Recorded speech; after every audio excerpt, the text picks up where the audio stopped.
How to enable or disable show key presses on Samsung Galaxy S26 Ultra. Let's start the video. First of all, go to App Library.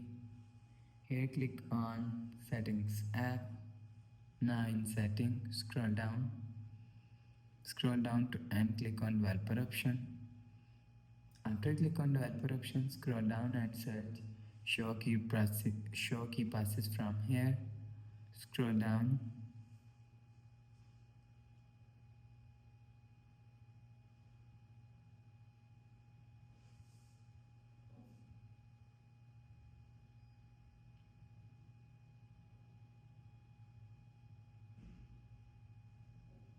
You will see show key passes here. If you want to enable show key passes, turn on this button. After turn on this button, you will see show key passes enable. If you want to disable show key passes, turn off this button. After turn off this button, you will see show key passes is disabled. You will enable or disable show key passes from here. After the process, go back to home screen. So that's how you can enable or disable show key passes on Samsung Galaxy S26 Ultra.